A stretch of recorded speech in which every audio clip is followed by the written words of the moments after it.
At what temperature is the root mean square speed of an atom in an argon gas cylinder equal to the RMS speed of a helium gas atom at minus 20 degrees Celsius, given that atomic mass of argon is 39 and helium is 400? Okay, we have argon gas and helium gas. Helium is at minus 27 degrees Celsius. At minus 20 degrees Celsius. So at what temperature this RMS velocity equals to this? According to the formula of RMS velocity, 3 times R into T divided by M. So first for argon, it will be 3 RT. Its molecular mass is 40. Root ended must equals to 3 times RT. Temperature of helium is minus 20 degrees Celsius. So if you convert into Kelvin, it will be 273 minus 20, that will be 253. Divide by molecular weight 4. Now just squaring both sides, you get 3 RT divided by 40 equals to 3R 253 divided by 4. So this part and this part will cancel out. 4 in 10 times will be this. So T will be equals to 2530 Kelvin. So if you have to convert into Celsius, just subtract it. Just add it by 2 plus 273 degree. Okay. Whether the answer will be in Kelvin or degree Celsius.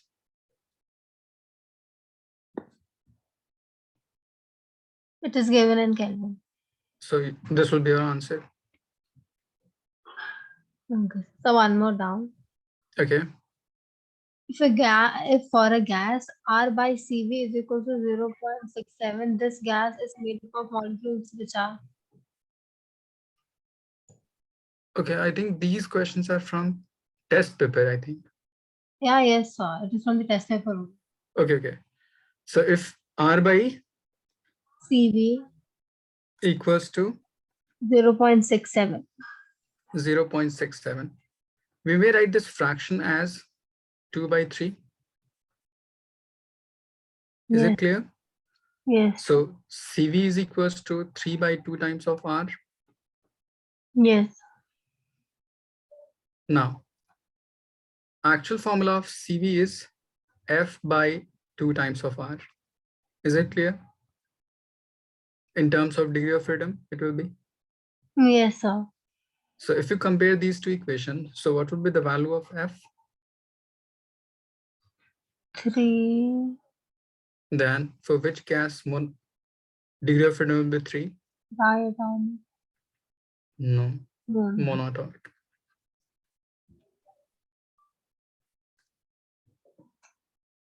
Any more doubt? No, sir. Okay.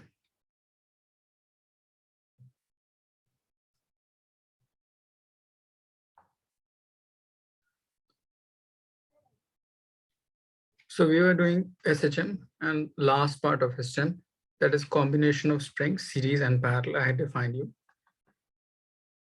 Next, on the basis of medium of surrounding, we may define oscillation into different parts.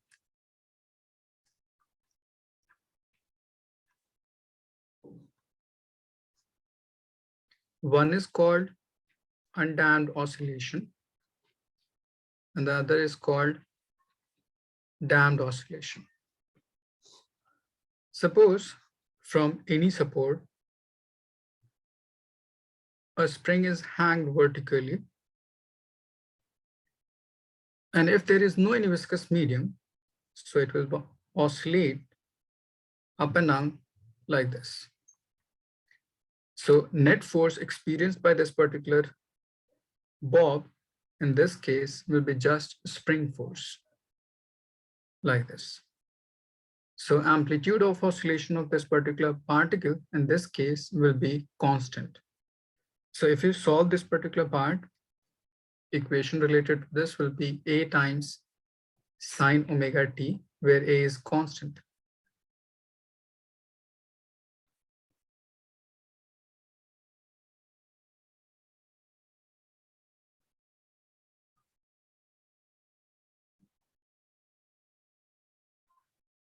This is y versus t. If you plot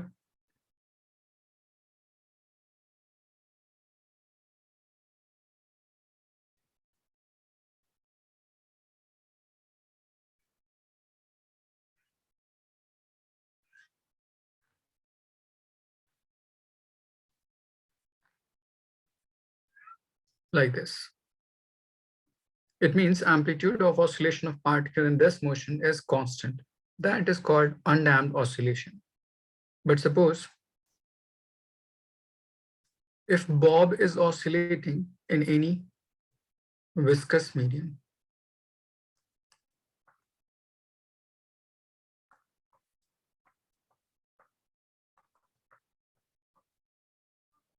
so during its oscillation, a viscous force will act on this body, which will tend to decrease its amplitude at each point.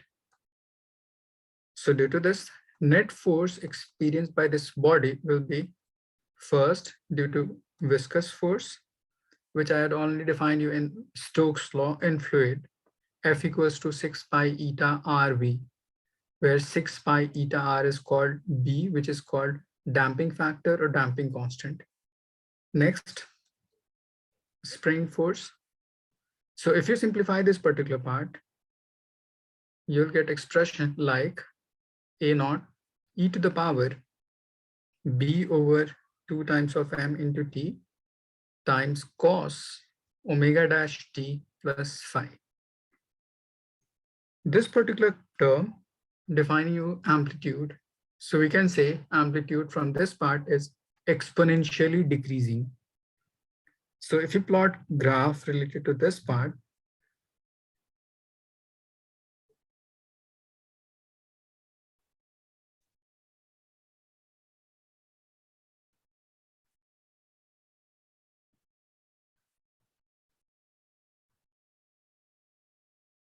amplitude versus time,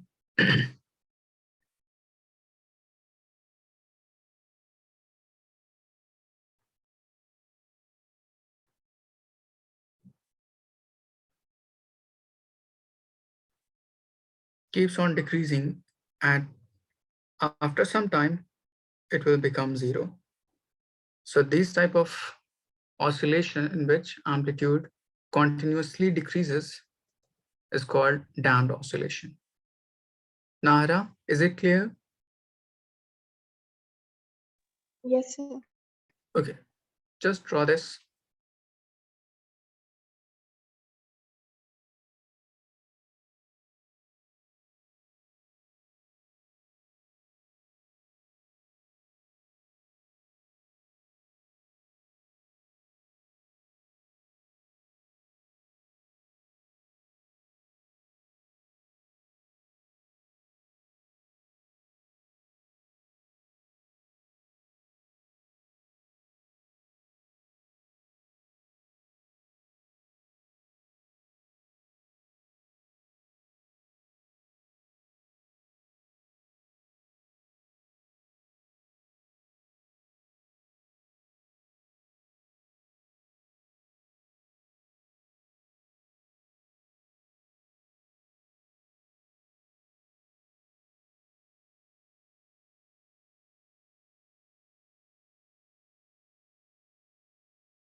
Samira, done?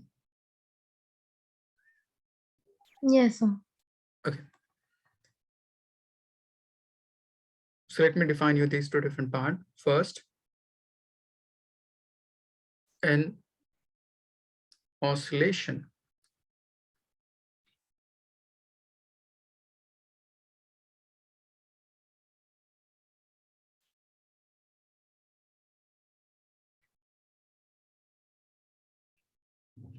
the oscillation of a body in non-viscous medium so that its amplitude remains same is called undamped oscillation.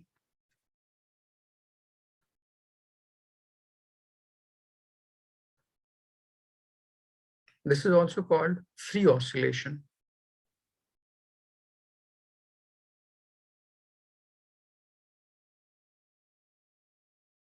But if a body is oscillating in any viscous medium,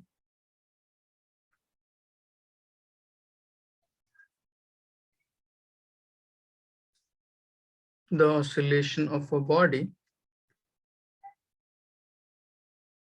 in viscous medium so that amplitude exponentially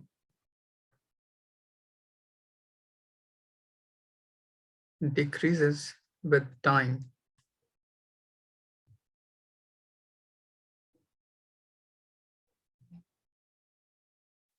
is called damped oscillation.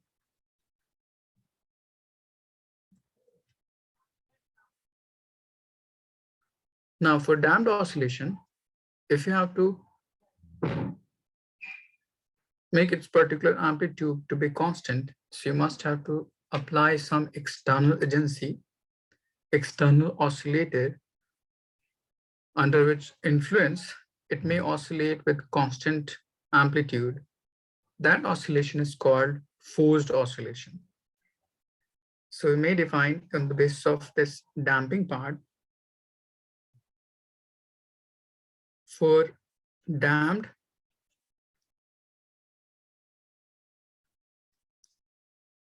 oscillation, if it is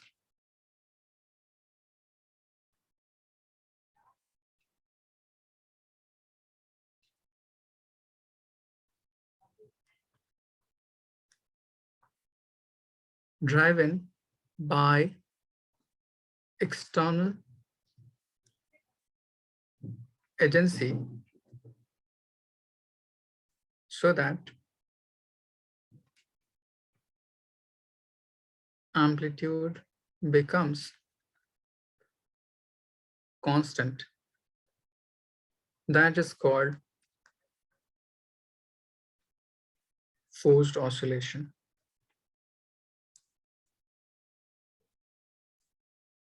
Now in this forced oscillation, since we have in this part two different vibrating body, one this bob and the other the source part.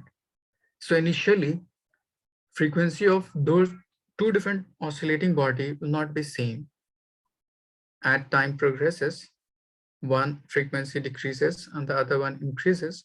So at a particular instant, when frequency of both two different body becomes equal, that is called resonance frequency. Let me define you. Suppose this was bob oscillating in a viscous medium. So its amplitude will decrease due to viscous force. Now, a source is attached in the form of tuning fork connected to any oscillator, which may vibrate to and fro and tend to vibrate this particular bob with respect to it, then it is called forced oscillation. So initially, frequency of bob will be different as compared to frequency of oscillating this source. So at instant, when frequency of these two systems gets or becomes equal, that is called resonance condition. Samaira, is it clear? Yes, sir. So if frequency of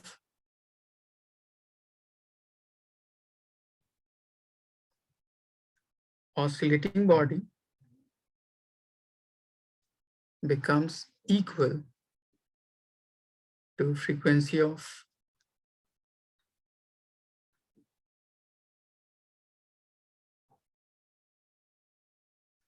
external source,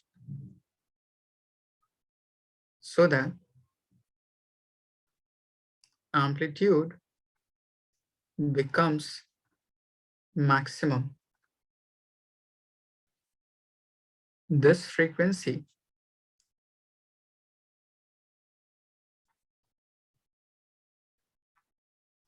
is called a resonance frequency.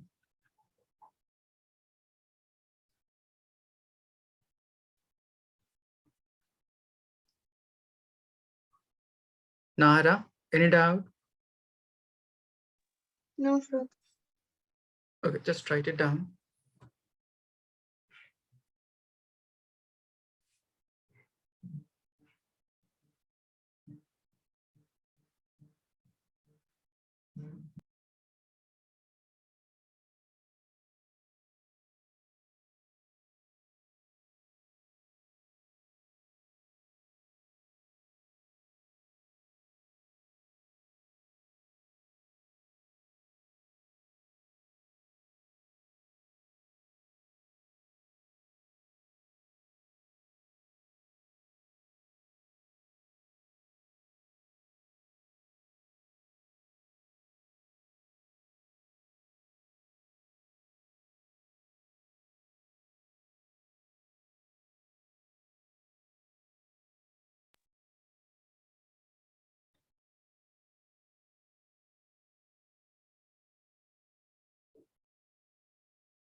Done, sir.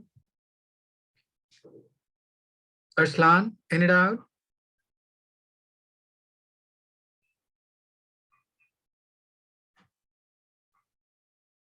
Okay, so this is all about the entire chapter of this SHM or oscillation.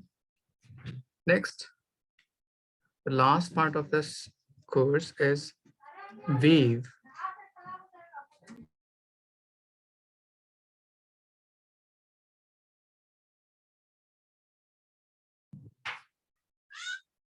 So first, what do you mean by wave? Let me define you. Suppose if you have stone,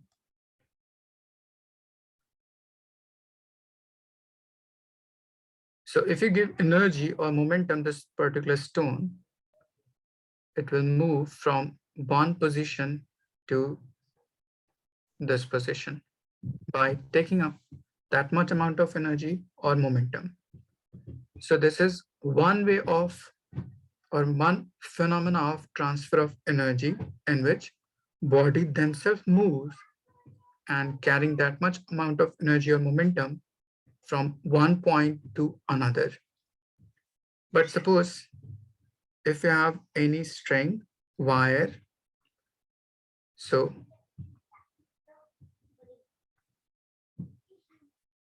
if you hit at any one end like this, so it will produce a vibration on it, which may propagate along this way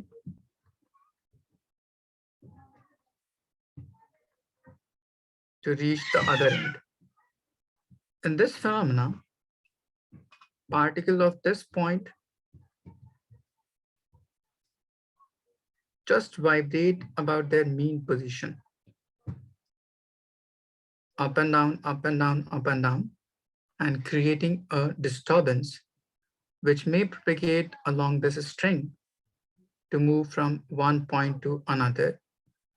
And during its motion, it may carry energy as well as momentum. This is another way of transferring energy and momentum in which particles themselves remain vibrate at their mean position and creates a disturbance which propagate along this entire string. This phenomena is called wave. So you'll say wave is a phenomena of transfer of energy and momentum from one point to another without the displacement of matter particle is called wave. Samaira, is it clear? Yes, sir. Okay.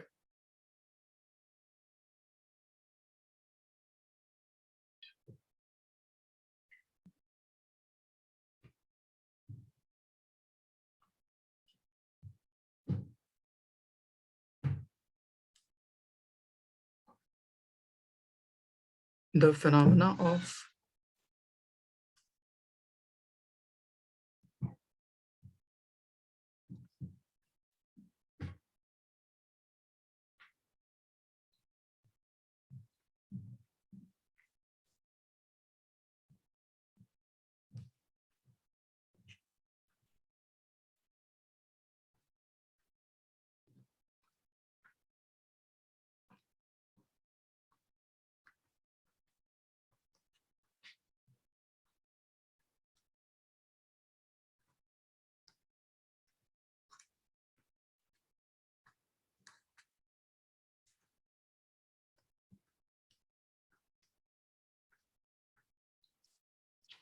so this is called wave, which transfer both energy as well as momentum from one point to another without the displacement of matter particle.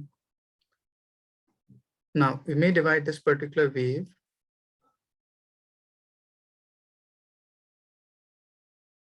into three different categories. First is electromagnetic, second is matter wave, and third is mechanical wave. Electromagnetic, which is based on electric field and magnetic field, or oscillating electric and magnetic field, or simply you'll say a wave which does not require any medium for their propagation is termed as electromagnetic wave.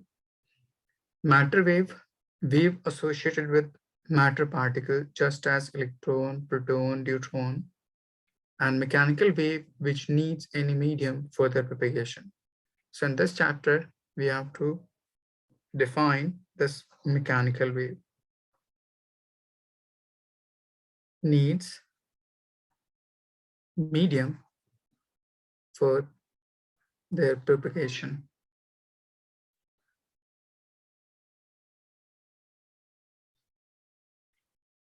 In first part, no need of medium for its propagation. And third one, wave associated to matter particle, defined by de Broglie hypothesis, and you must have learned about it in chapter 2 in chemistry. First, write it down to this part.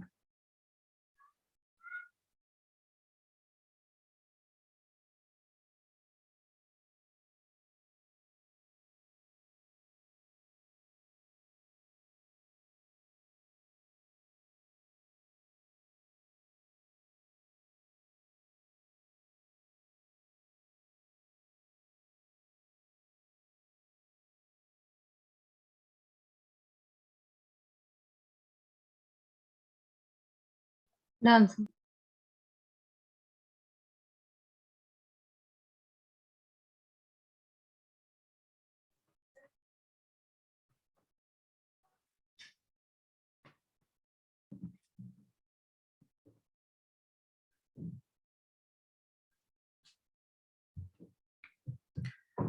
Now, for this mechanical wave, first, What would be the property of medium for propagation of mechanical wave?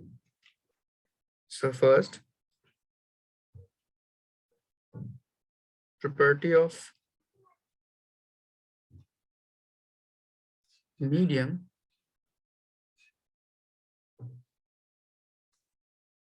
for propagation of mechanical wave through it. First, medium should offer some elasticity. So first, medium must be elastic in nature, or medium should have some elastic behavior. I define you in mechanical property of solid. We may define elastic factor in three different ways. First is Young's modulus, elasticity along length. Second is shear modulus due to its shape. And third is bulk modulus due to its compressibility. First two part, Young's modulus and shear modulus, defined only for solids.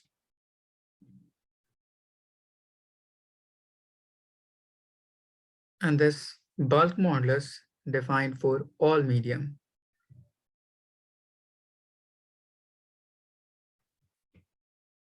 Samira, any doubt? No, sir.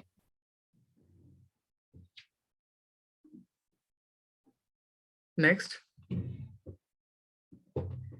medium should be inertial to hold energy and to carry it from one point to another. So it must be inertial and must offer minimum opposition. Must offer minimum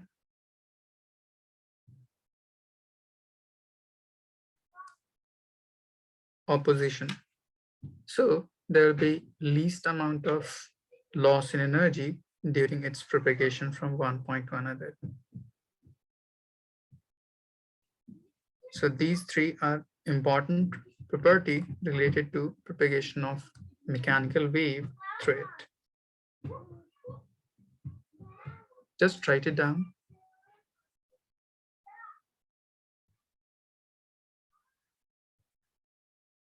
So can you explain the second point? Medium must be inertial in nature. Inertial means it having tendency to store energy and carry it from one point to another. It means it must have some mass with it. Is it clear? Yes. Sir.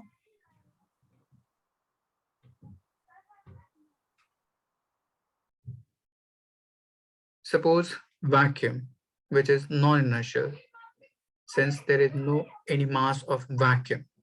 So mechanical wave can't propagate through vacuum. Is it clear? Yes. Sir.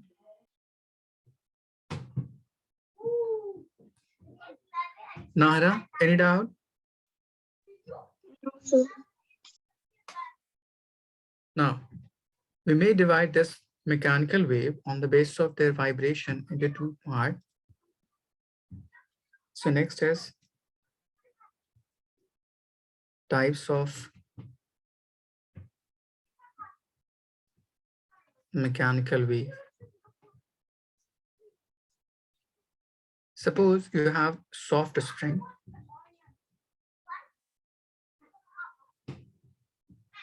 like this.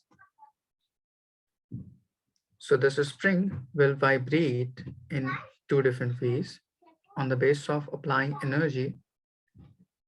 In first case,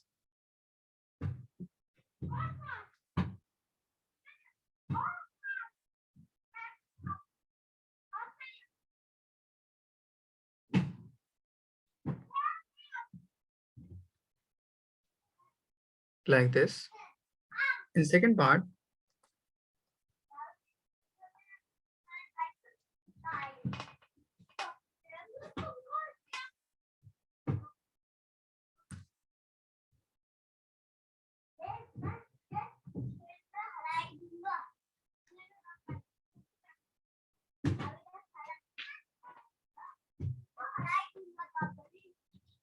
In first part, some rings get crowded at this point, some get separated apart at this point. So this particular region where density becomes maximum is called compression. In second part, when density becomes minimum, is called rarefaction. So in this part, particle of this is vibrating to and fro about their mean position, and this disturbance propagate along this way, along this entire string. So this is vibration of particle, and this is propagation of wave.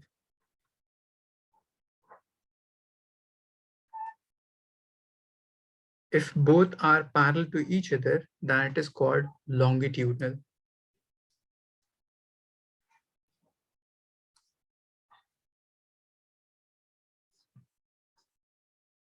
Samara, is it clear?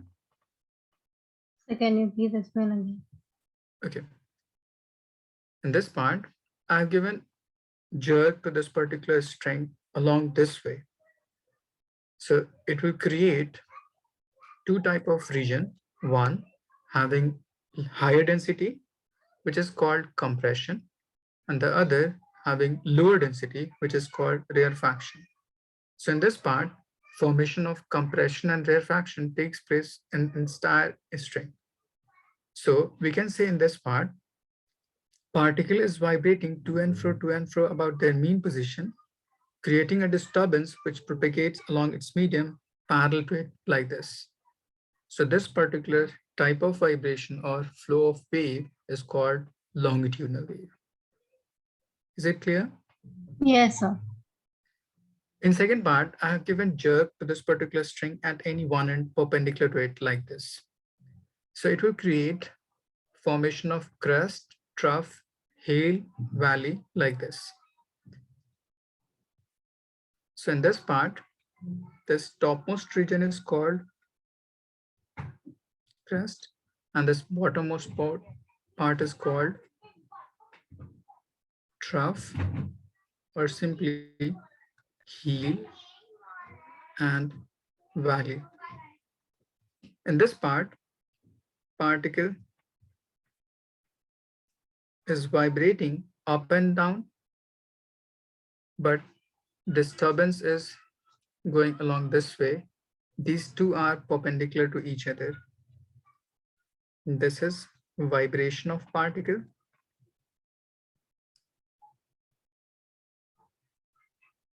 and this is propagation of wave.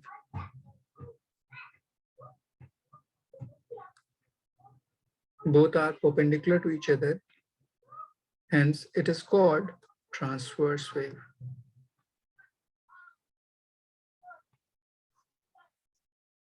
Arslan, is it clear?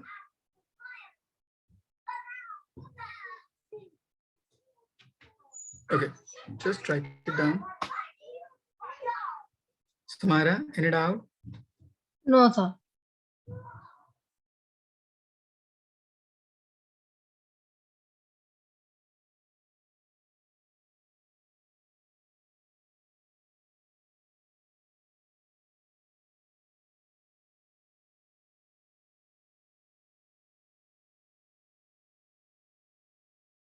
Done, sir.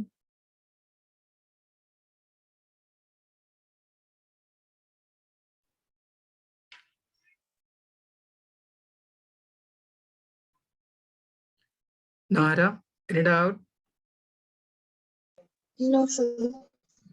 Okay, have I written?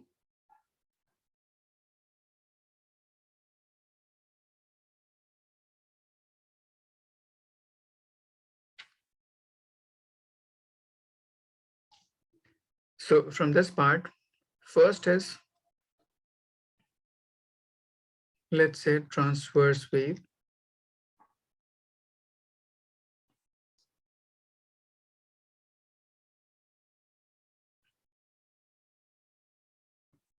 a wave in which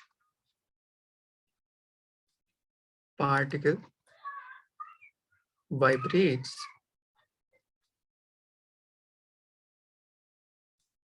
up and down perpendicular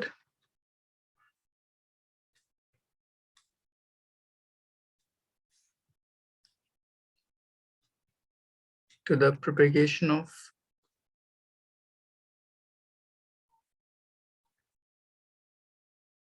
wave is called transverse wave. Now, related to this part, we have to calculate its velocity. So, velocity of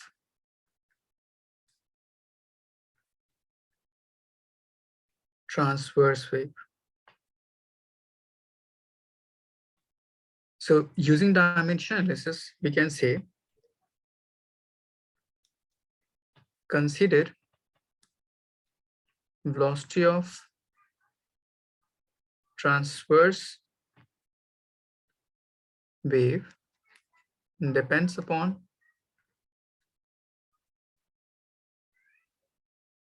tension of string, that is T, and linear mass density, that is mu. So using this, we have to calculate its velocity. So I defined you in second chapter, dimension analysis, the quantity which is depending in this part is velocity. So velocity equals to proportionality constant K and its dependent factor, first tension T raised to X, next dependent factor mu raised to Y. So I've written a general equation related to this part. Now, write the dimension of each quantity along both sides. So in left side, we have velocity. So its dimension formula will be m0 L t to the power minus 1. K is proportionality constant, so it will be dimensionless. So just neglect it. T is tension. Samaira, what will be the dimension formula of tension?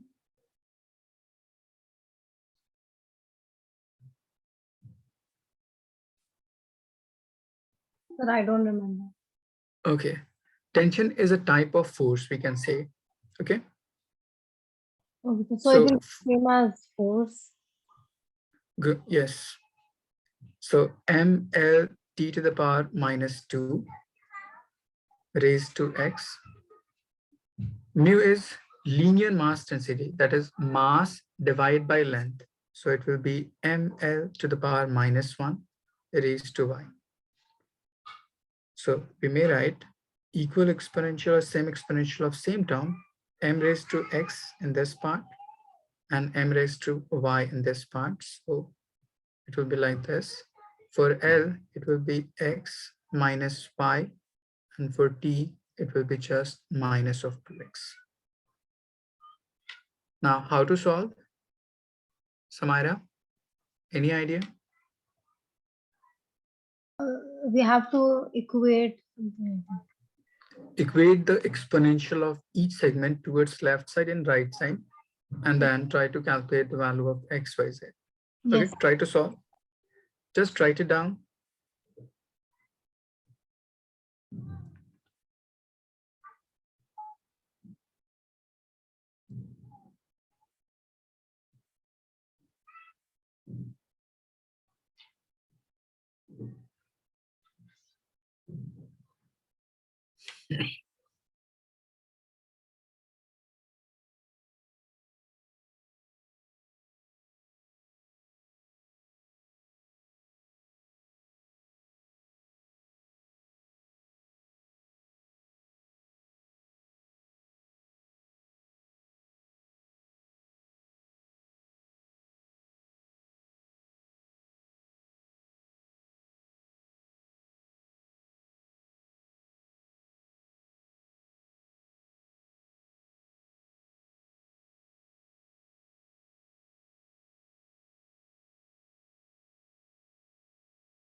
Good, Samira.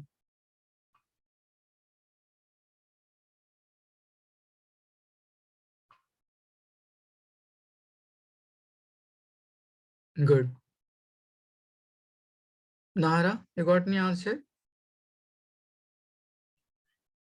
On comparing the exponent of each part towards left side and right side? Just see. In first part, for exponential of m, we have x plus y in right hand side. In left hand side, we have 0. For length, we have x minus y equals to 1.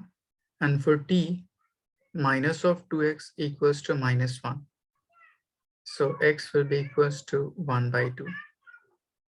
Put this value in first equation.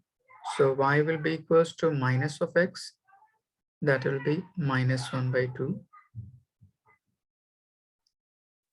Now using these two terms, if you put in the above expression and k is equals to 1, so velocity equals to k t to the power x mu to the power y. So mu having negative exponential, so bring it downward or in denominator. So you're left with t to the power half divided by mu to the power half. Exponential half is also called square root. So v equals to root under t by mu.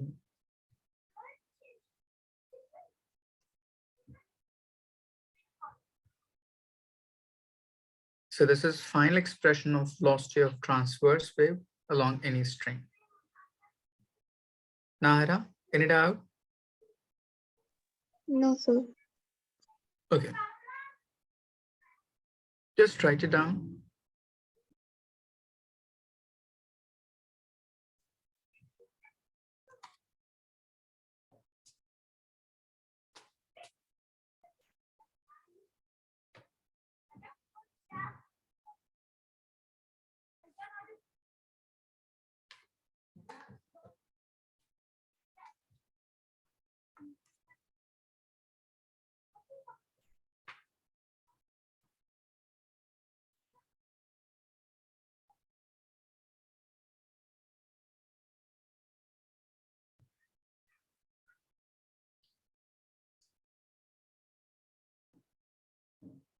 Samira, done? Yes, sir. Now in this part, T is tension, which define its elastic behavior or elastic behavior of material, and mu is mass dependent. So it will define you inertial factor or inertial behavior of that particular body.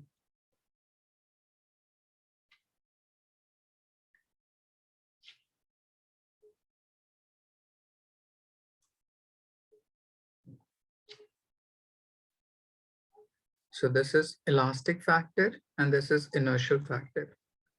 So from this part, we can say we can define tension only in solid. We can't define tension for fluid or gas or liquid, you can say. So we can say since transverse wave depends upon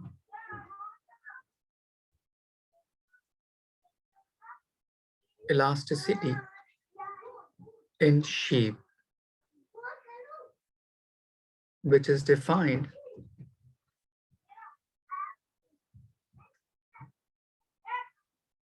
for solids only. Hence, it can propagate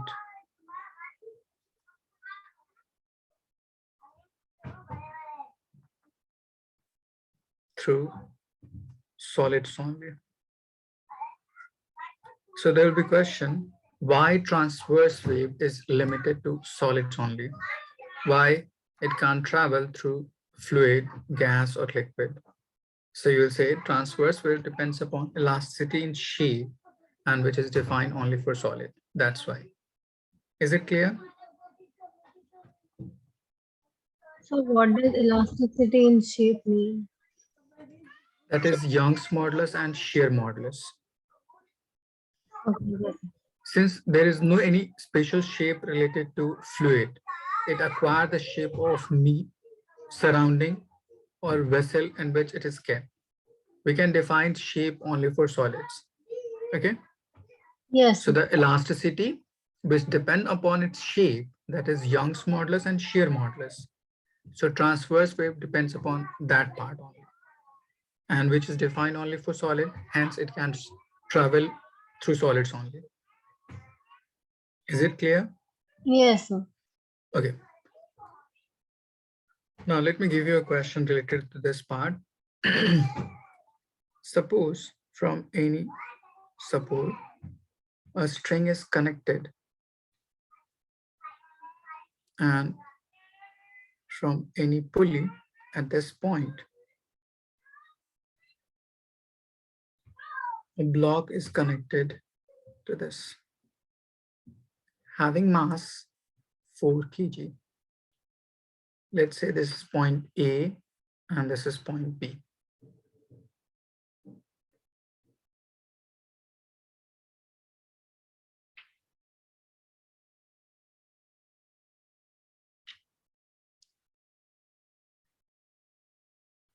If length of wire AB is equals to 50 centimeter,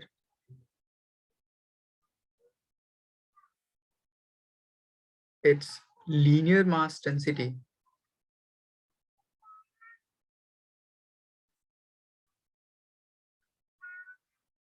is 1 gram per centimeter cube. Find first tension in string,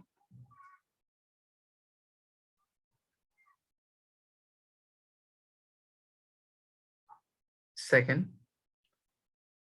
velocity of transverse wave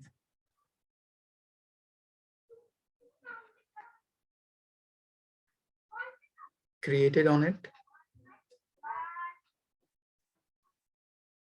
and third time taken to travel from A to B.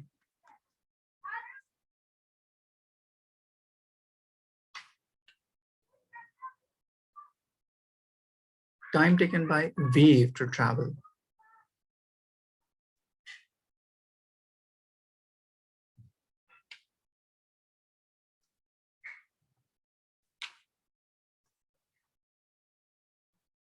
Just write it down to this part first, then I'm defining how to solve. Done, sir.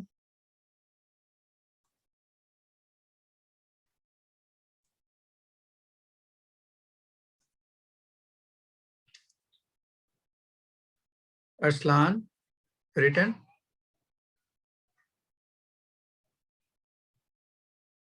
Okay. So first, in this particular diagram, which factor is responsible to generate tension in the string AB? Samira, any idea?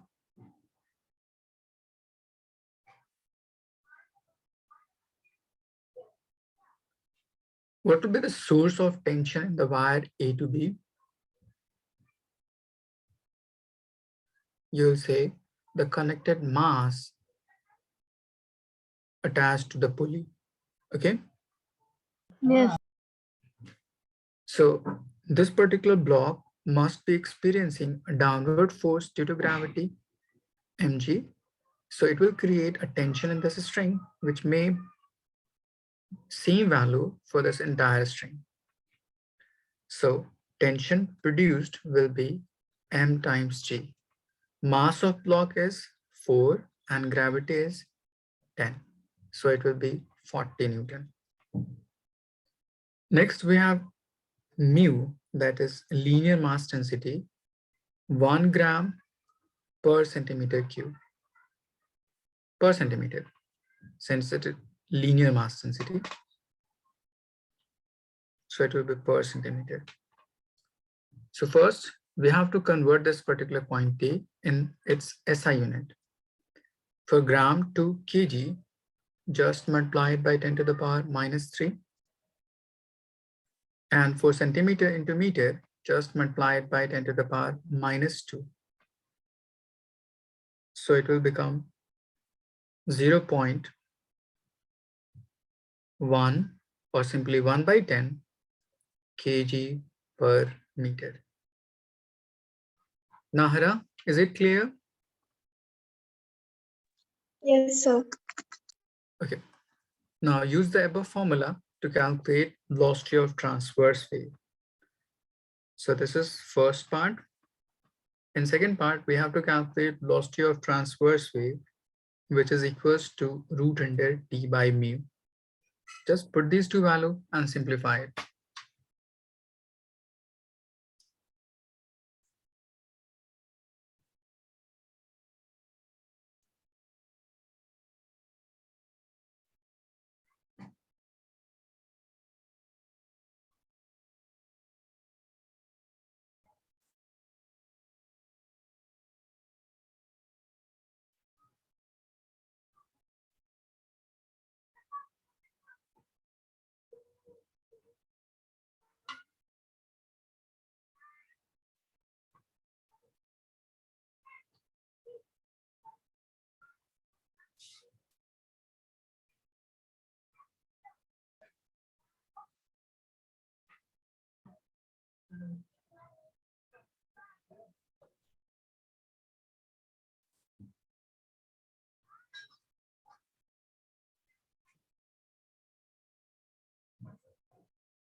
Myra, you got any answer?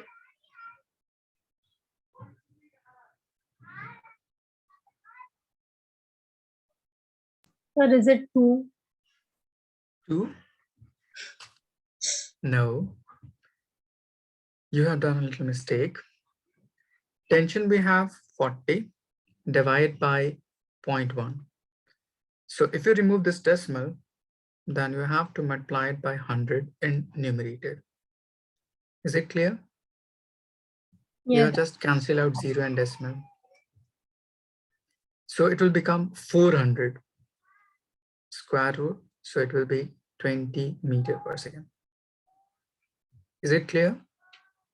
Yes, sir. Now, in third part, we have to calculate find time taken by wave to travel from A to B. So time equals to distance by speed. A to B, we have 50 centimeter. So in terms of meter, it will be 0.5. And speed of wave created at point A is 20 meter per second. So it will be divided by 20. Just simplify it. Remove this decimal and put 0. So 5 by 2, it will be 2.5 divided by 100, 10 to the power minus 2 seconds. Nahara, any doubt? No, sir. Okay, just write it down.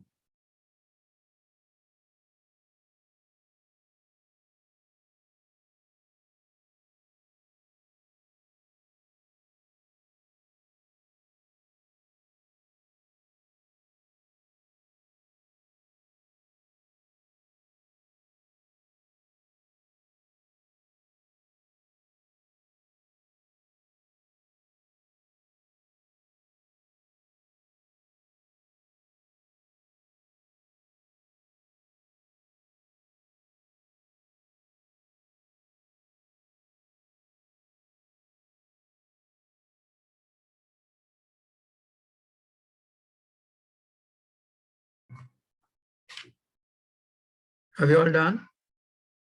Yes, sir, done.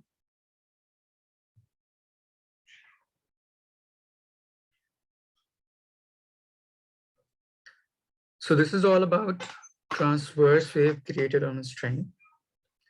Next is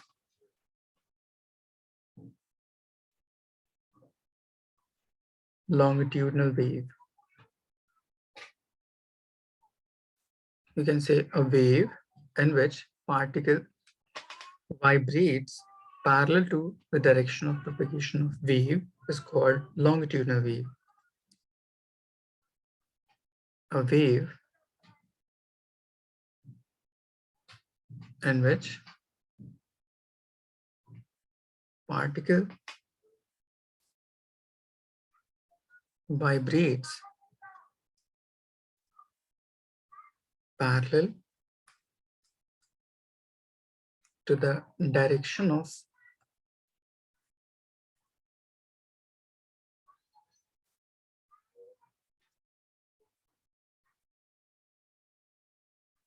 propagation of wave is called longitudinal wave.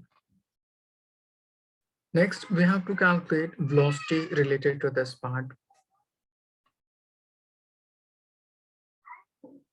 Velocity of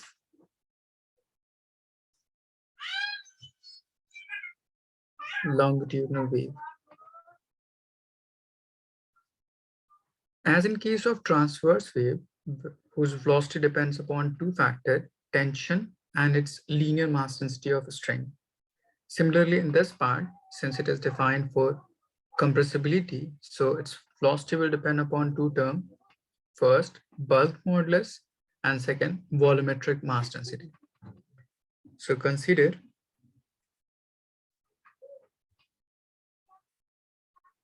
velocity of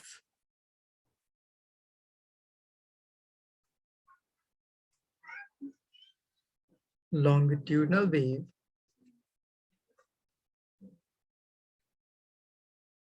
depends upon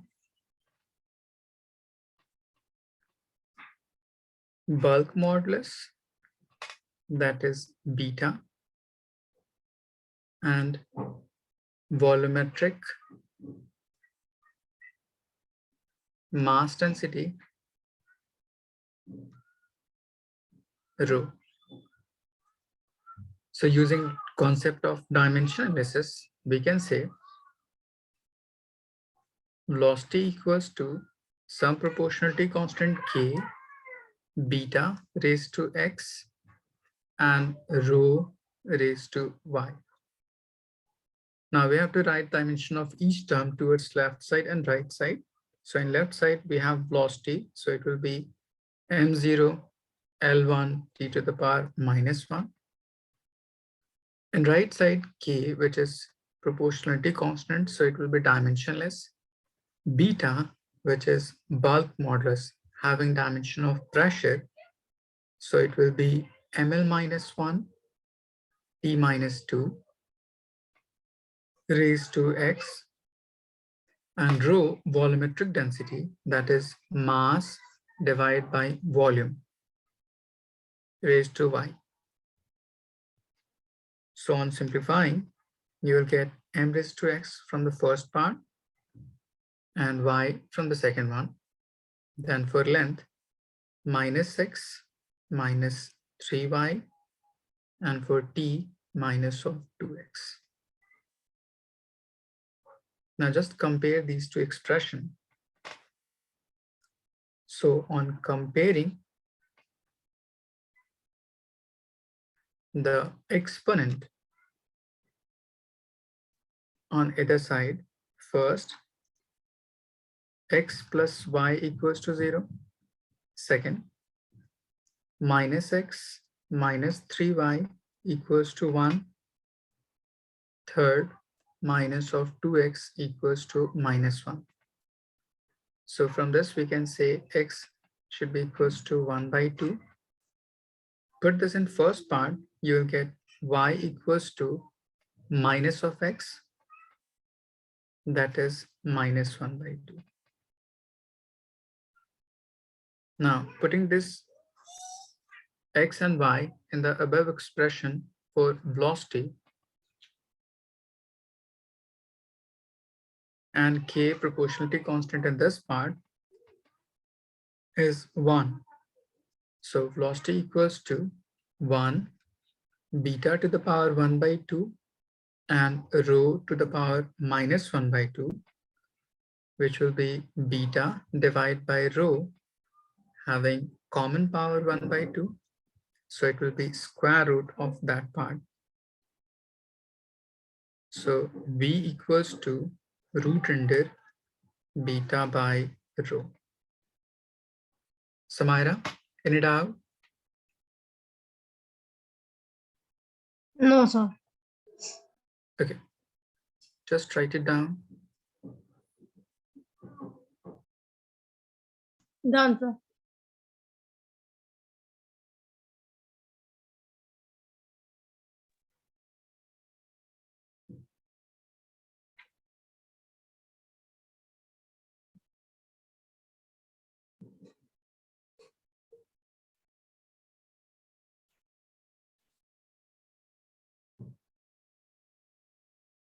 Am I slow or you are too fast in writing? Actually, sir, I write out. Then you write like, Okay. Nahara, any doubt? No, sir. Now in this part, we can say beta is elastic factor and rho in this part is called inertial factor. Since beta defines for all medium, so we can say longitudinal wave can travel through all medium. So from this part, as longitudinal wave depends upon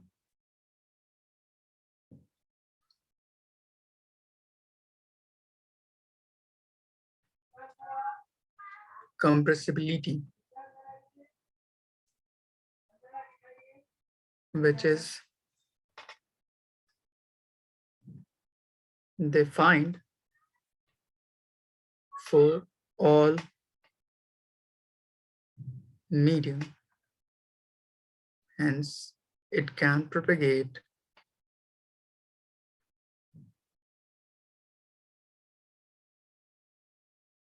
through all medium.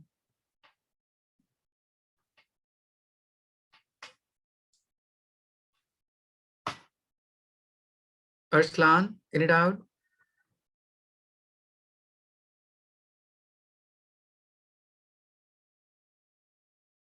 Okay.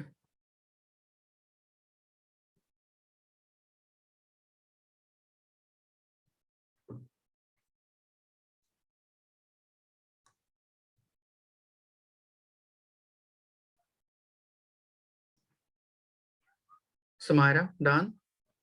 yes, sir.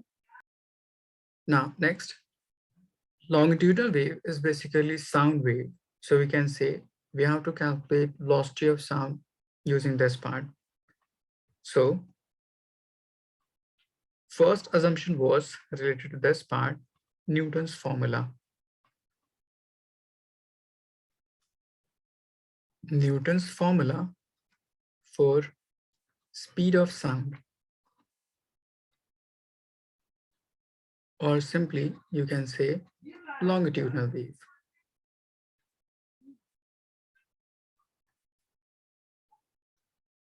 He assumed that propagation of sound is isothermal in nature. So according to his assumption, let me define you. He assumed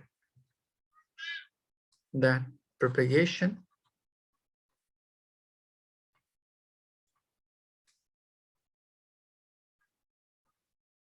of sound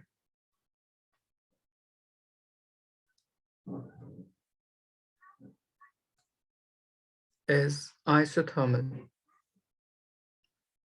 So for this isothermal process, I had defined you in thermodynamics, the value of beta. Let me show you.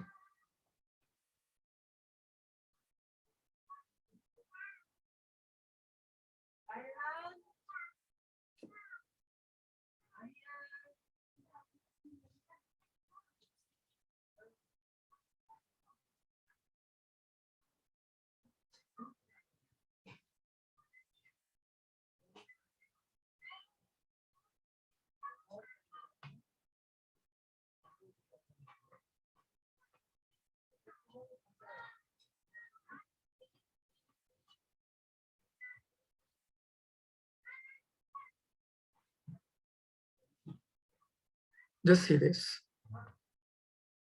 The value of bulk modulus in case of isothermal process is equals to P. So using this, we may define velocity of sound.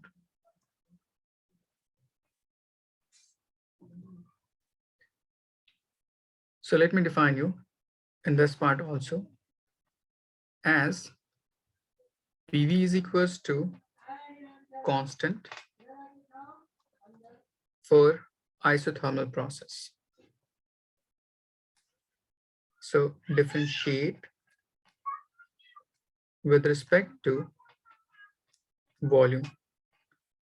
So in left side, we have 2.t differentiation of first part multiplied by second one plus differentiation of second one multiplied by first. In the right hand side, we have constant term, so its differentiation will be 0. So dp by dv equals to minus of p by v. So beta related to this part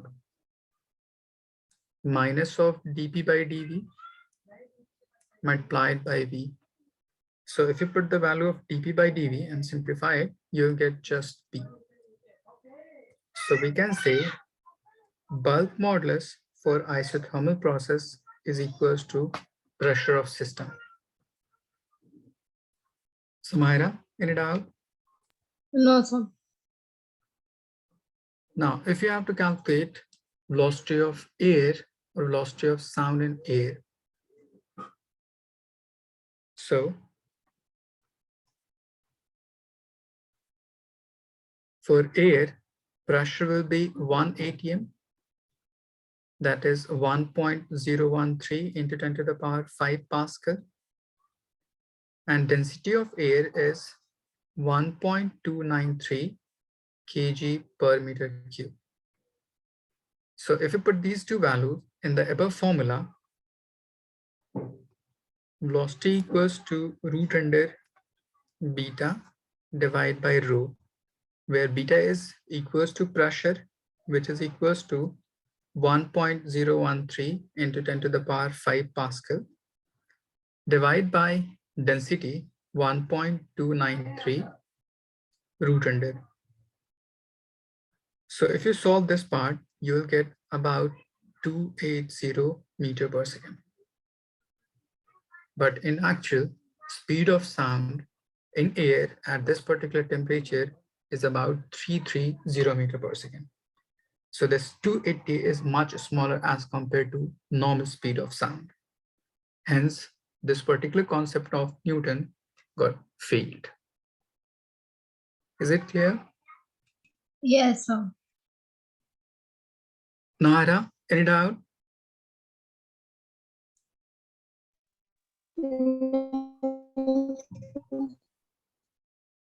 So we can say, but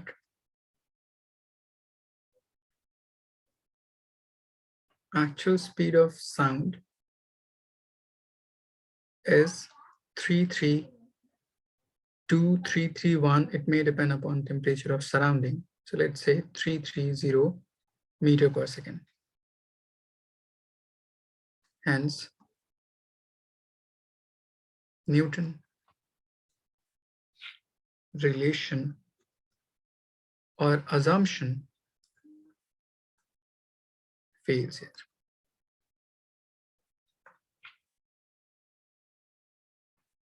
Just write it down to this part.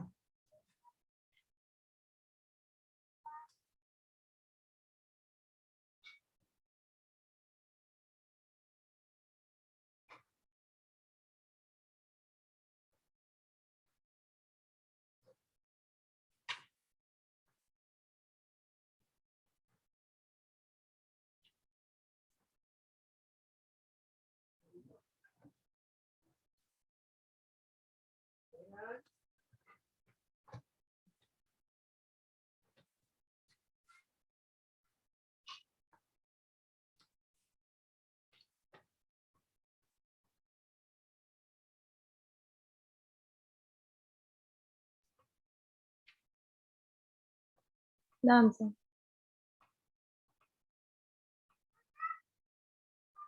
So we have to prove this particular statement correct. So to correct this particular concept, there was another scientist called Laplace. So it is Laplace correction to the above concept. He assumed that propagation of sound or longitudinal wave would be adiabatic in nature. Why so? I'm defining you. First, he assumed that propagation of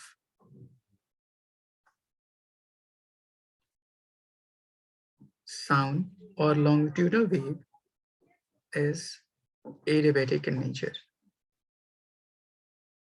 Why? Since I define you a relationship, how to define isothermal and adiabatic. If a change is occurring all of a sudden, abruptly, then it is termed as adiabatic. But if a change is occurring very slow, as if tends to be traced, then it will be termed as isothermal. Since in this part, propagation of sound, which is longitudinal in nature, so there will be formation of compression and rarefaction, and which takes place very fast. So we can say in propagation of sound, formation of compression and rarefaction will be so fast that there will be no enough time to exchange heat in between them. So this particular propagation of sound must be adiabatic in nature. Is it clear? Yes, sir.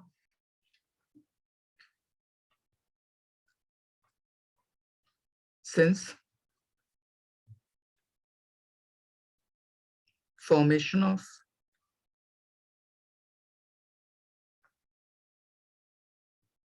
compression and rarefaction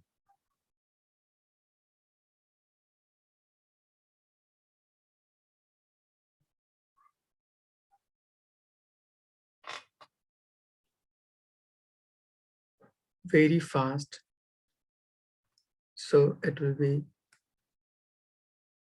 adiabatic process.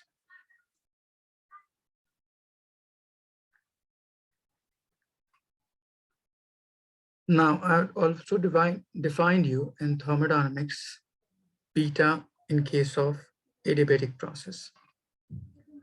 So as Pv to the power gamma equals to constant for adiabatic process. So differentiating with respect to volume. Left hand side we have pressure, so it will be dP by dV multiplied by second one plus differentiation of second part gamma V to the power gamma minus 1 multiplied by P. And right hand side we have some constant, so its differentiation will be 0. So dP by dV multiplied by V to the power gamma equals to minus of gamma V to the power gamma divided by V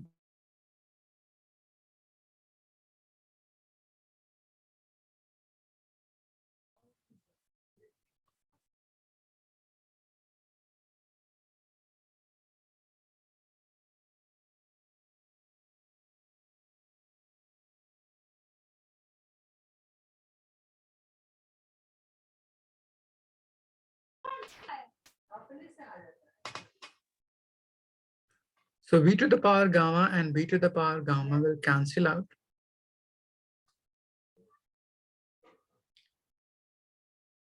So dP by dV will be minus of gamma P by V. Using this, we may define beta as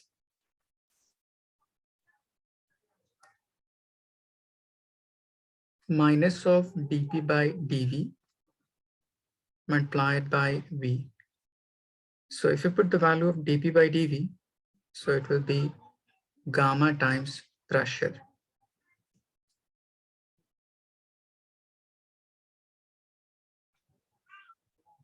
Nahara, any doubt? No, sir. Okay, just write it down. None, sir.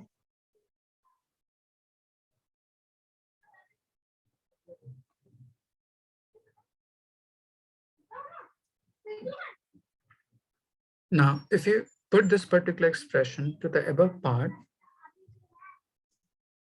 so velocity equals to root under beta divided by rho, where beta is gamma times p divided by rho. So for air,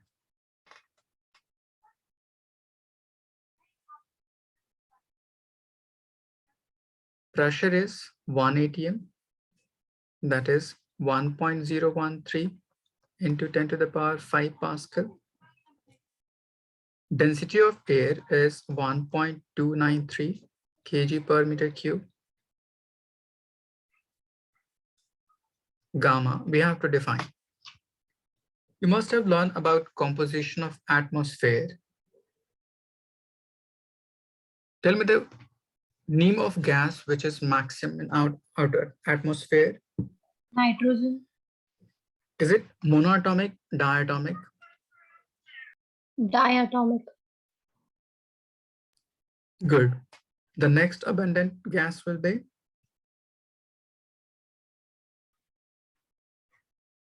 I don't know, sir.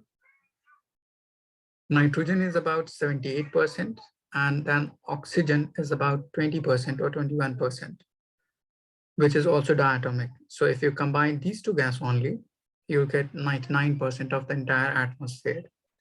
So we can say most volume of air is diatomic. So gamma will be diatomic, that is 7 by 5, that is 1.4. Now, if you substitute these value in the above part, you will get velocity equals to 331 meter per second, which is almost equal to the actual speed of sound. Is it clear? Yes, sir. Now, from this entire part, you will be asked, define longitudinal wave. Next, derive Newton's formula, why he fails, then give Laplace correction. This entire term will be asked in just single question.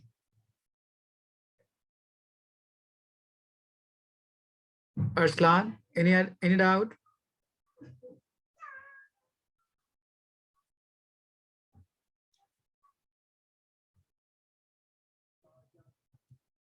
Okay.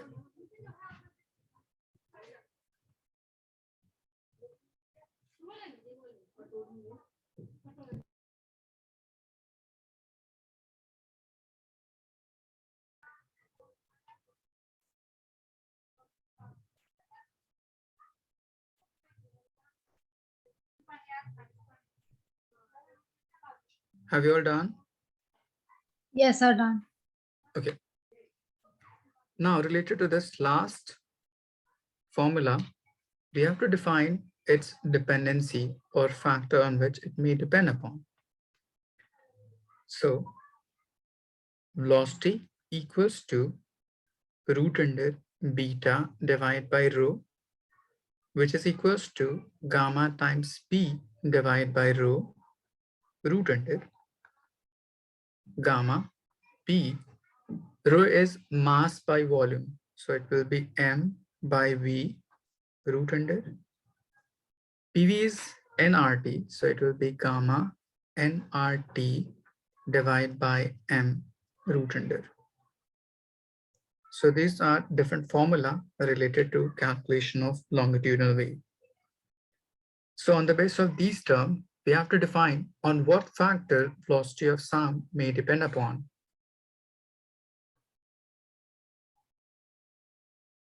So let me define you factors affecting velocity of sound. First is pressure. Samira, from this relation, what you can say about how velocity is related with pressure? It is directly proportional. Okay. But according to the concept, this is wrong. Why? Let me define you. For any process, if you have to define velocity of sound related to pressure, so first check, is that particular system is isothermal in nature or non-isothermal? It means temperature is constant or not. If temperature is constant, so it will be PV equals to constant. P volume is also equals to mass by density. So we may write mass divided by density equals to constant. Now move this mass towards right side. So you will get P divided by rho equals to some another constant. So from this part, we can say at constant temperature, the ratio of pressure and density will be also constant. So velocity will be independent of pressure. Is it clear? Yes, sir. So this must be asked in your upcoming examination. What will happen if you increase the pressure 4 times at constant temperature? So from this relation, you will say it must be increasing by 2 times, but at constant temperature, pressure divided by density will be constant. So velocity will be independent of pressure. So velocity will be independent of pressure. But if temperature is not constant, then velocity may depend pressure like this. And in terms of density, it will be like this. Any doubt?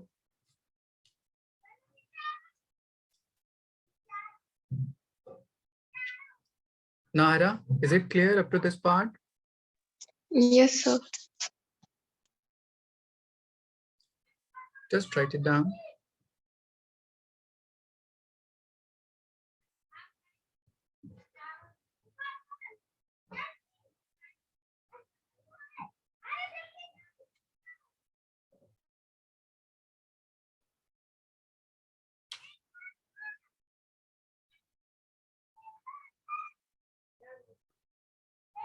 Have you all done? Yes, sir, done. Now, next question related to this particular density.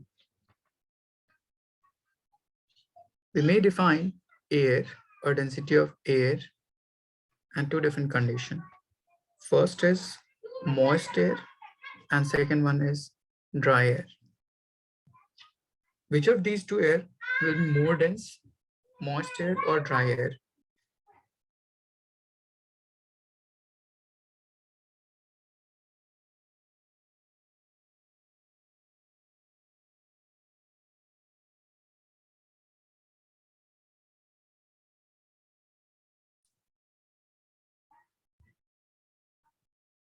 Yes, Samira.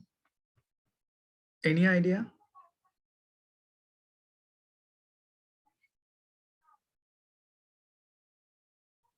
Dry air will be more dense as compared to moist air. Okay. So from this part, we can say density of moist air is less as compared to density of dry air. So according to the above relation, since velocity is inversely proportional to density, so smaller the density of air, it will have more velocity. Hence, velocity of sound in moist air will be greater as compared to dry air.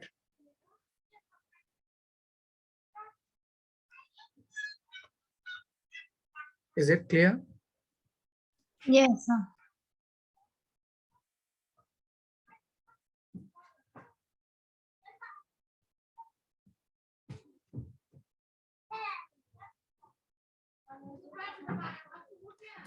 And the last factor, depending upon its temperature, we can say velocity is directly proportional to root under T,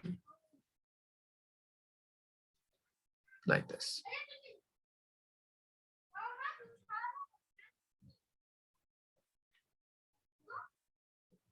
Just write it down.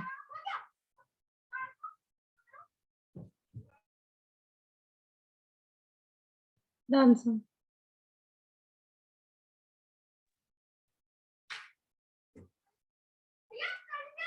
Any doubt? No, sir. Okay. Now, related to this concept, there will be question on the basis of ratio, like find the ratio of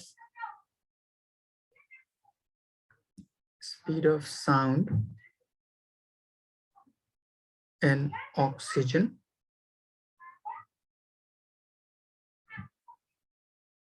and hydrogen at same temperature.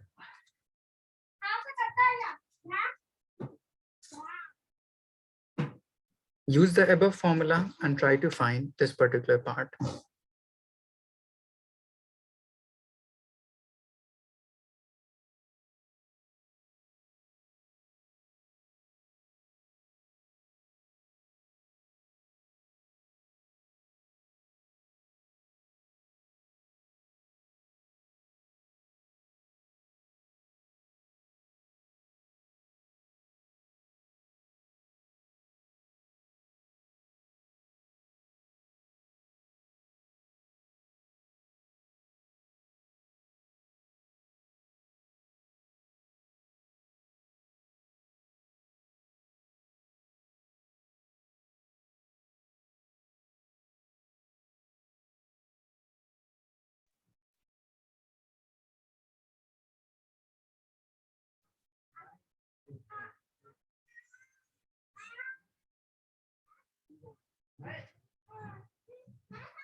Which formula should we use? The above one, since this in this part we have same temperature. Just 1 minute.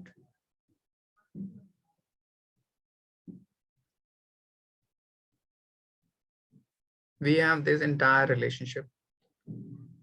So which is temperature dependent part? Last one. Last one. Take the number of moles to be same in both part.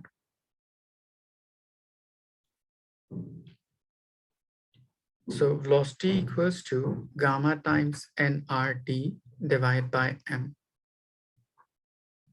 So you have to use the value of gamma and m. M is mass or molecular mass of that particular substance.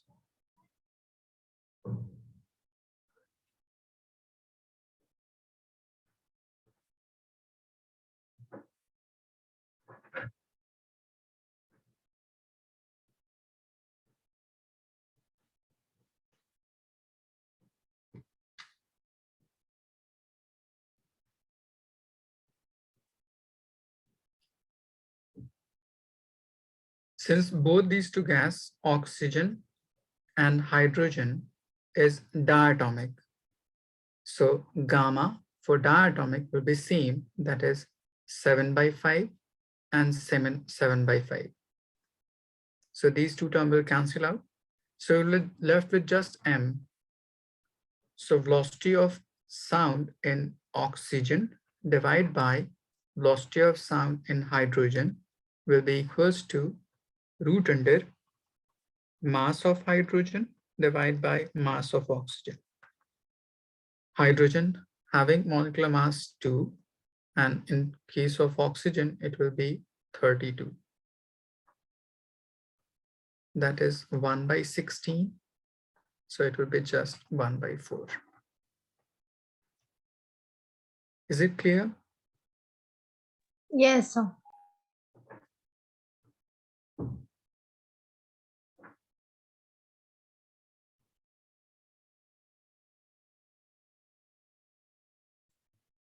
Done.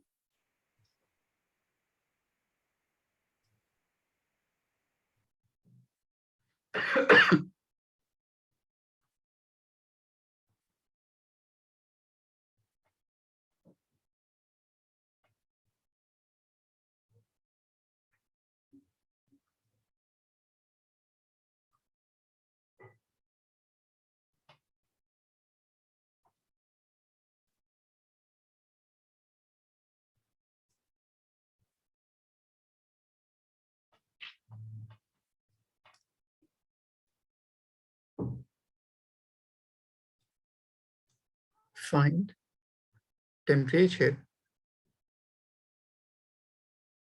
at which velocity of sound in helium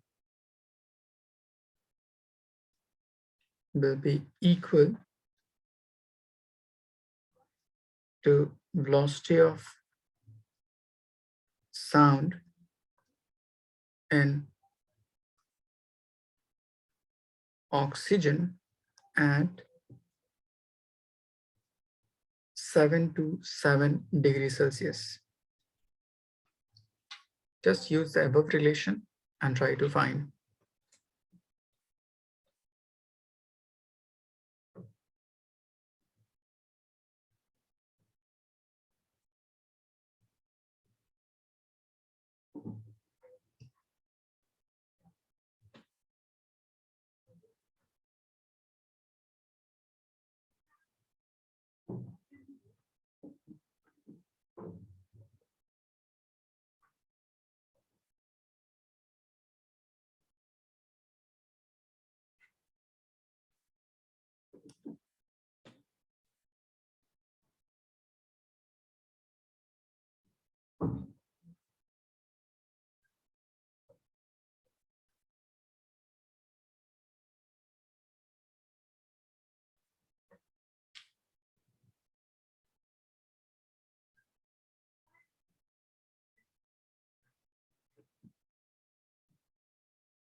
Samira, read out.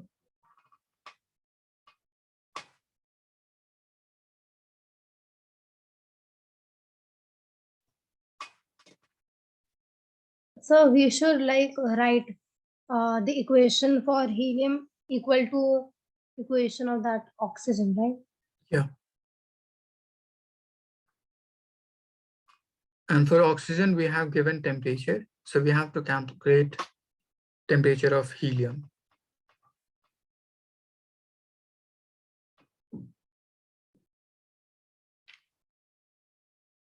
It means velocity of helium equals to velocity of sound in oxygen.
Samira, you got any answer? Sir, I'm doing. Okay.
Please, can you do? Yes. Sir, can you solve? Okay.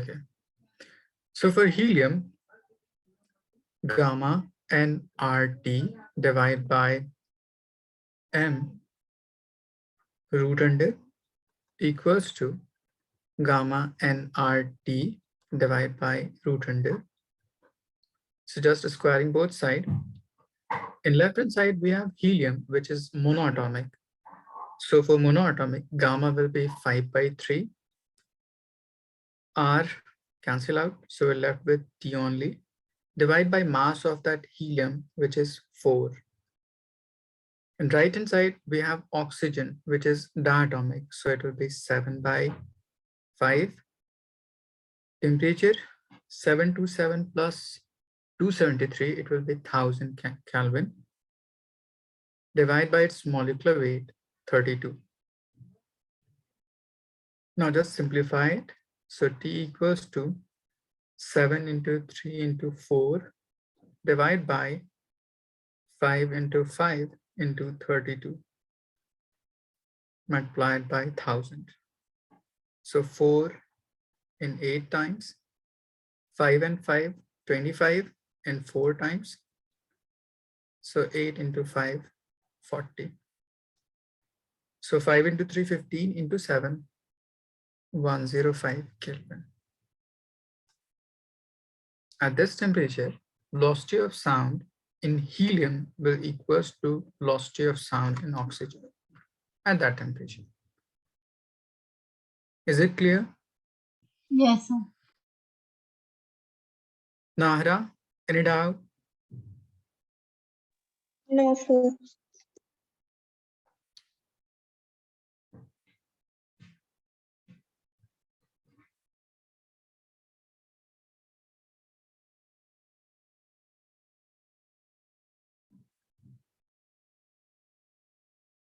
Have you all done?